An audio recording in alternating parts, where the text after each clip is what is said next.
गुरु प्यारी साध संगत जी, एक बार एक छोटी सी बच्ची हाथ में मिट्टी की गुल्लक लिए भागती हुई एक दवाई की दुकान पर गई। वह काफी देर तक वहां पर खड़ी रही, लेकिन दुकानदार का ध्यान उस पर नहीं गया क्योंकि वहां पर काफी भीड़ थी। उसने दुकानदार को कई बार बुलाया, लेकिन दुकानदार का ध्यान उस पर नहीं गया क्योंकि वहां पर भीड़ बहुत थी।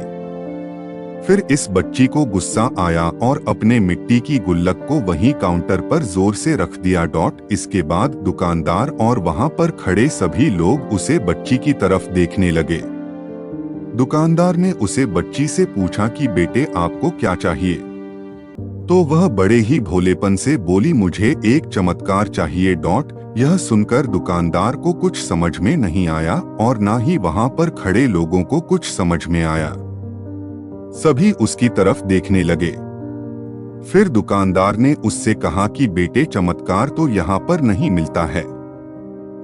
तो बच्ची को लगा कि वह उसे झूठ बोल रहा है। उसने कहा कि मेरे गुल्लक में बहुत पैसे हैं, बताओ आपको कितने पैसे चाहिए? मैं आज यहाँ से चमत्कार लेकर ही जाऊंगी। तभी काउंटर पर खड़े एक आदमी ने उससे पूछा कि बेटी क्यों चाहिए तुमको चमत्कार? तब उसे बच्ची ने अपनी कहानी बताई। अभी कुछ दिन पहले मेरे भाई के सर में बहुत तेज दर्द हुआ।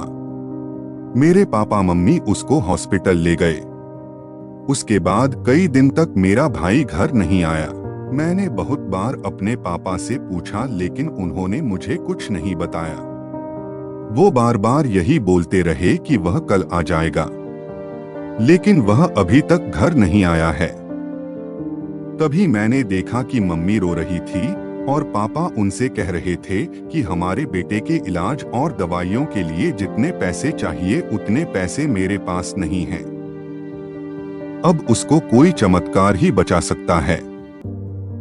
तब मुझे लगा कि मेरे पापा के पास अगर पैसे नहीं भी हैं तो क्या हुआ, मेरे पास तो है। इसलिए मैंने जितने भी पैसे जोड़ रखे थे वह सारे पैसे लेकर मैं इस दवाई की दुकान पर आई हूँ ताकि चमत्कार खरीद सकूं।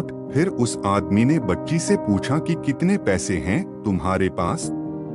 यह सुनते ही बच्ची ने गुल्लक उठाई और जमीन पर पटककर उसे फोड़ दिया और पैसे गिनने लग गई। वहां पर खड़े सभी लोग उसे देख रहे थे। थोड़ी देर बाद उसने सारे पैसे इकट्ठे किए और बोली, मेरे पास पूरे 19 रुपए हैं। वो जो आदमी वहां पर खड़ा था वह थोड़ा सा मुस्कुराया और बोला कि अरे तुम्हारे पास तो पूरे पैसे हैं, इतने का ही तो आता है चमत्कार। यह सुनकर वह बच्ची बहुत खुश हो गई और बोली, चलो मैं आपको अपने पापा से मिलवाती हूँ। बाद में पता लगा कि वह आदमी कोई आम आदमी नहीं था, बल्कि एक बहुत बड़ा न्यूरो सर्जन था और उसने सिर्फ 19 रुपए में उसके भाई की सर्जरी कर दी। उसका भाई कुछ दिन बाद ठीक होकर के घर वापस आ गया।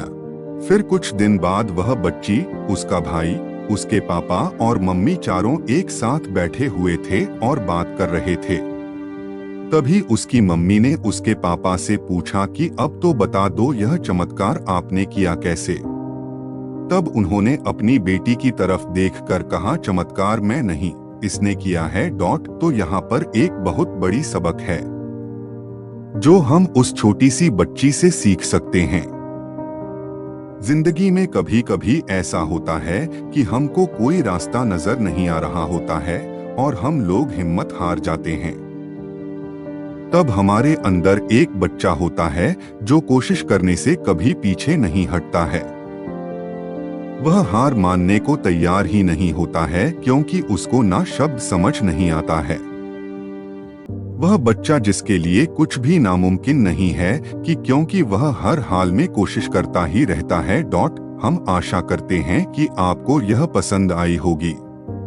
इन कहानियों को सुनकर आपके अंदर कुछ कर दिखाने की इच्छा बढ़ जाएगी और अपने जीवन में कुछ बड़ा कर दिखाएंगे। अगर आपको यह पसंद आई है तो कृपया इसे अपने दोस्तों को भी शेयर करें जिनको इसकी ज्यादा जरूरत है।